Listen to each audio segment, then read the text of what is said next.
ኦኤልኤ በዚህ በወጣው መግለጫ ተከትለው ከአብይ ሰራዊት ጋር ብዙ ውጊያዎችን አድርገዋል። ለምሳሌ ሁለት ወረዳዎች ጉጂ ውስጥ በተለይ መልካ ሶዳ የሚባልና ሱሮ በርጉዳ የሚባል አካባቢ የፖለቲካ እስረኞችን ብዙ ፖለቲካ እስረኞችን አስፈትቶ ወረዳዎችን መቆጣጠሩን እኔ ከዛ የሚደርሰኝ አንዳንድ ከብልጽግና አካባቢ ነው የሚደርሰኝ ተረድቻለሁ። ጀልዱ አካባቢ ተመሳሳይ ስራ ሹኩቴ አካባቢ ሰርተዋል።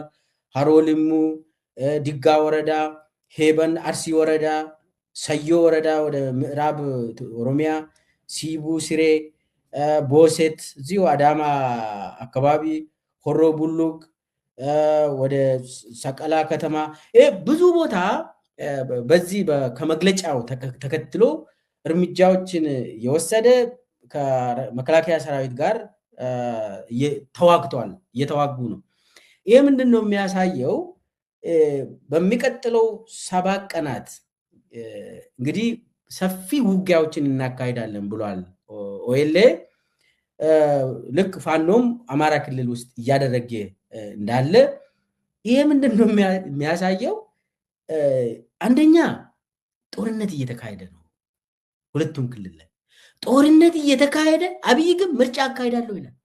የማያፍር ሰውዬ። እኔ አሁን በዚህኛው በኩልም ኢትዮጵያውያን ነው የሚሞቱ፣ በዛኛው በኩልም ኢትዮጵያውያን ናቸው የሚሞቱት። ፋኖም ኢትዮጵያዊ ነው፣ መከላከያ ሰራዊቱም እኮ የኛው ኢትዮጵያዊ ናቸው፣ ዜጎች ናቸው። ኦኤልኤም ዜጋ ነው፣ እዛ ውስጥ የሚሳተፈው የኦኤልኤ ሰራዊቱም ኢትዮጵያዊ ናቸው፣ ዜጎች ናቸው። መከላከያ ሰራዊት አባላትም ዜጎች ናቸው። በሁለቱም በኩል የሚያልቁት እኮ የኛው ዜጎች ናቸው። ለምንድን ነው የሚሆነው ይሄ ነገር? አብይ ይህንን ጦርነት እያካሄደ ምርጫ ይላል። ህዝቡ ስላልወደደ ነው። ፋኖም ይሁን ኦኤልኤም ኦሮሚያና አማራ ክልል ውስጥ እየተስፋፉ ያሉት ድጋፍ እያገኙ ያሉት የአብይ ስርዓት ዋጋ ብስ እንደሆነ ጨካኝ መውደቅ እንዳለበት ህዝቡ እየተናገረ ነው በዚህ በኩል። ስለዚህ እየሆነ ያለው በሁለቱም ክልሎች ኦፕሬሽኖች እየተካሄዱ ነው። ይሄ ምንድን ነው የሚያሳየው ለማለት ይህንን ጥያቄ ስንጠይቅ የሆነ የአማራ ክልልና የኦሮሚያ ክልል ኮኦርዲኔት የተደረገ ይመስላል፣ ኮኦርዲኔሽን ያለ ይመስላል። ግን ደግሞ ያው የአብይ ስርዓት ኮኦርዲኔት ያደርጋል። የአብይ አገዛዝ የሱ ውሸት ምርጫ ፋኖንና ኦኤልኤን ተመሳሳይ ያደረገ ይሁን አንድ ላይ የተመካከሩ ይመስላል። ግን የተመካከሩ እኔ አላቅም፣ ሊመካከሩ ይችላሉ። ግን ደግሞ በአደባባይ እነሱ እስካላወሩ ድረስ የምናውቀው ታሪክ የለም። ግን ኮኦርዲኔሽን ያለ ይመስላል። ይሄ አንድምታው ሁለቱ ክልሎች ያላቸው አማራጭ ምንድነው? ኮኦርዲኔት መደራረግ ነው፣ መናበብ ነው። አንድ ተመሳሳይ ጠላት ከቤተ መንግስት የተቀመጠ አማራን ለማጥፋት ወስነው ፖሊሲ አውጥቶ የሚንቀሳቀስ አንድ ሰው አለ፣ አብይ አህመድ የሚባል ኦሮሞን በመግደል ኦሮሚያ ላይ ጦርነት ያወጀ በየቀኑ ግድያ የሚያካሄድ ኦሮሚያ ውስጥ አፍኖ አንድ ግለሰብ አለ፣ አንድ ስርዓት አለ፣ የአብይ አገዛዝ የሚባል። ይሄ አገዛዝ የጭቆና አገዛዝ እንድናበቡ አድርጓል። ይሄ ለአብይ መርዶ ነው።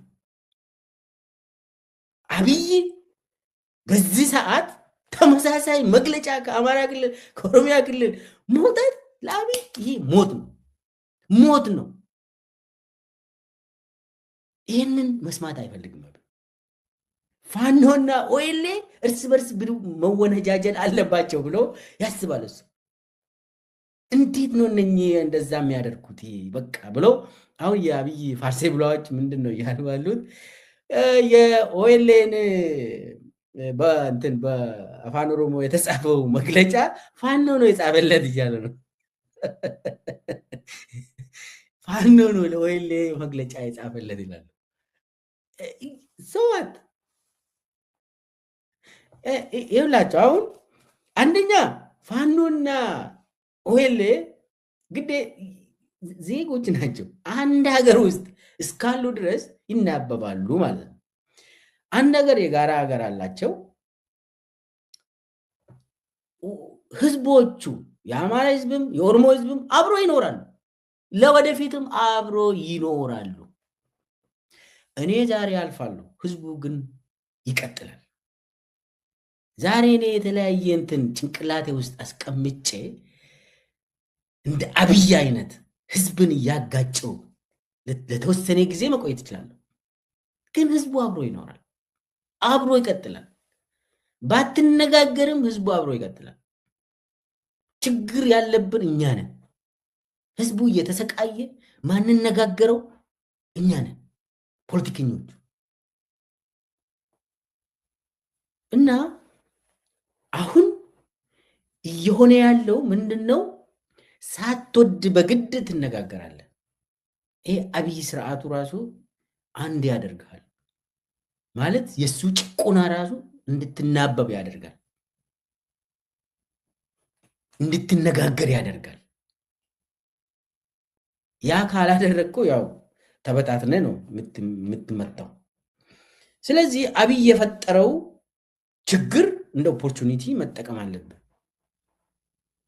በዘላቂነት ችግርን ለመፍታት አብይ አሁን እንደ ኦፖርቹኒቲ መጠቀም ነው። አብይ መሰሪ ነው። አብይ ጨካኝ አረመኔ ሰው ነው። ለማንኛውም ዜጋ፣ ለማንኛውም ብሔር፣ ለማንኛውም ሃይማኖት በጭካኔ እርምጃ የሚወስድ ሰውዬ የግድ አንድ ካላደረገ ምንድን ነው ታዲያ? ምንድን ነው አንድ የሚያደርግ? አንድም እዚህ ላይ የሱን አገዛዝ፣ የሱን እርምጃዎች፣ የሱን ስርዓት እንደ ጥሩ አጋጣሚ መጠቀም ጥሩ ነው። አሁን ይሄ ምርጫው ተቀባይነት እንደሌለው እንግዲህ በሁለቱ ድርጅቶች በአደባባይ ታውቋል። የኦኤልኤ እና የፋኖ አቋም ሲሪየስሊ በኢትዮጵያውያን ዘንድ እንዴት ነው የሚታየው? አንደኛ ሁለቱም ድርጅቶች እንግዲህ ሁለቱ ትልልቅ ክልሎች እዛ ውስጥ የሚንቀሳቀሱ አማጺ ቡድን ይህንን ምርጫ አንቀበልም፣ ማንም ዜጋ ደግሞ ኮኦፕሬት እንዳያደርግ ብለው መግለጫ ካወጡ ለዛ ደግሞ ለማስፈጸም ጠመንጃ እንጠቀማለን ካሉ እንግዲህ በህዝብ ዘንድ ይሄ ምርጫ የአብይ ፌክ ምርጫ ተቀባይነት እንደሌለው ታውቋል፣ ግልጽ በሆነ ቋንቋ።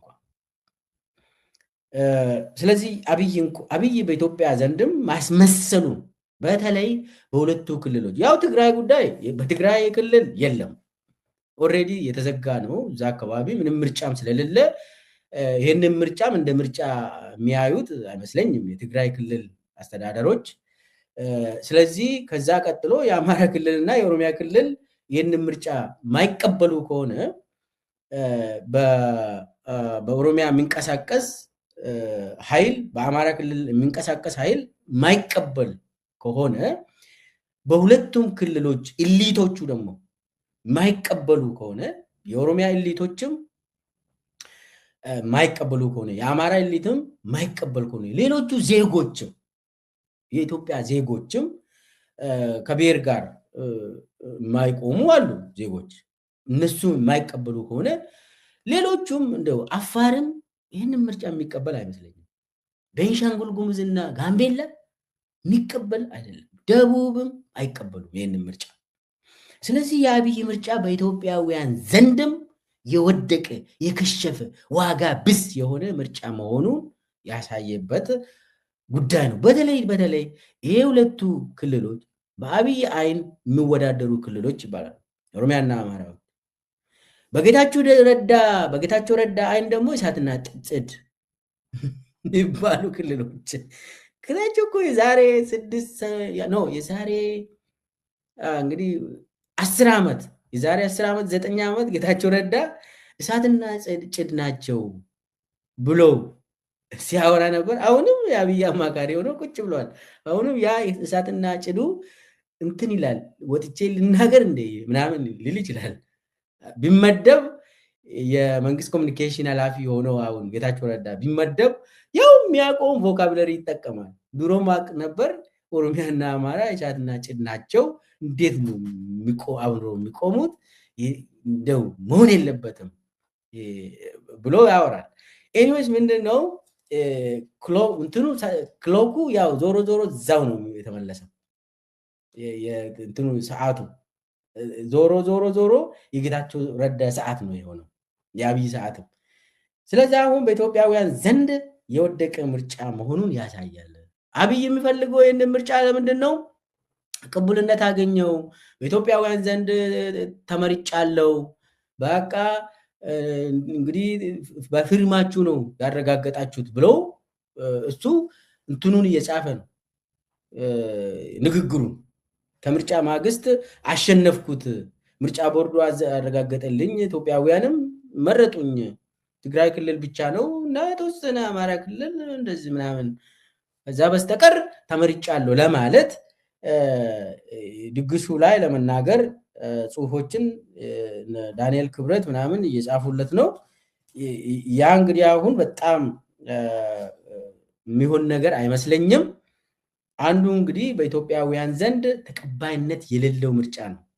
እዚህ ላይ አሁን አንድ ሀገር ውስጥ አንድ መከላከያ ነው የሚያስፈልገው በቲዮሪ ደረጃ ይባላል። ያ መቼ ነው የሚሆነው? አንተ በህዝቦቹ ዘንድ ቅቡልነት ስታገኝ፣ ህዝቦቹ ደግሞ ታጥቀው ራሳቸውን መጠበቅ አይፈልጉም። ለአንተ ስለሰጡ አንተ ትጠብቀኛለህ ብለው ህዝቡ አንተን ስላመኑ፣ ስለዚህ አንተ ደግሞ ብቸኛ መዋቅር ትሆናለህ። በተለይ ጠመንጃን ታጥቀ ሰውን የመግደል ስልጣን ምናምን በህጉ መሰረት ማለት ነው ታገኛለህ። በህጉ መሰረት፣ በህገ መንግስቱ መሰረት። አሁን ያ የለም ኢትዮጵያ ውስጥ። በህገ መንግስት ቅቡልነት ያለው መንግስት የለም። በህግ መሰረት ቅቡልነት ያለው በምርጫ የተመረጠ መንግስት የለም። ስለዚህ ኢትዮጵያውያን የኔ መንግስት ነው ብሎ ስለማያዩ ኢትዮጵያውያን ይታጠቁና የራሳቸውን እድል በራሳቸው ለመወሰን ይሄዳሉ። አማራ ክልል ውስጥ እየሆነ ያለው ይሄ ነው። ኦሮሚያ ክልልም እየሆነ ያለው ይሄ ነው። ትግራይ ክልልም የሆነው ይሄ ነው። አብይ የእኛን እጣ ፋንታ አይወስንም። የውሸት ምርጫ እጣ ፋንታችንን አይወስንም የሚል ድምዳሜ ላይ የተደረሰው ከዚህ የመነጨ ነው። ስለዚህ አሁን በየአካባቢው ሰው ታጥቆ ተደራጅቶ መንግስት የተባለውን ጋር የሚዋጋው እኮ ያ መንግስት ቅቡልነቱ ዜሮ ስለሆነ ነው፣ ተቀባይነት ስለሌለ ነው። የጊዜ ጉዳይ ነው እንጂ ይሄ መንግስት ይቀየራል ማለት ነው። የጊዜ ጉዳይ ነው። አማጺ ቡድን ቀስ እያለ ቀስ በቀስ መንግስት ይሆናል። አንዴ ማዕከላዊ መንግስት ተቀባይነት ከሌለው የጊዜ ጉዳይ ነው እንጂ ይወድቃል። አሁን ደግሞ ኦሮሚያ ላይና አማራ ላይ የወጣው መግለጫና ያንን ተከትሎ እየተወሰደ ያለው እርምጃ የሚያሳየው ይሄንን ነው። ይሄ ደግሞ ሌላ ዓለም አቀፍ አንድምታ አለው። ዓለም አቀፍ አንድምታው ደግሞ ምንድን ነው? የአማራ ክልልና የኦሮሚያ ክልል ኮኦርዲኔት ያደረጉ ነው የሚባለው። ከውጭ ስታይ እኮ ኢንተርናሽናል ኮሚኒቲው ያው ሁለቱም ክልሎች አንድ ላይ ያወጁት ነገር አለ። ስለዚህ ከጀርባ የሆነ ንግግር ይኖራል ብሎ ነው እነሱ የሚገምተው። ከዛስ ምንድን ነው? የአብይ ምርጫ ተቀባይነት እንደሌለው ያንንን ይረዳሉ። ኦሮሚያ ክልል ውስጥ ጦርነት እየተካሄደ ነው። አማራ ክልል ውስጥ የጦፈ ጦርነት እየተካሄደ ነው። ስለዚህ ይሄ የአብይ ምርጫ ውሸት ምርጫ ነው፣ እውቅና የሌለው ምርጫ ነው ብለው ሙሉ በሙሉ ዜሮ ያደርጋሉ። ስለዚህ አንድምታው ሰፋ ያለ ነው ለማለት ነው።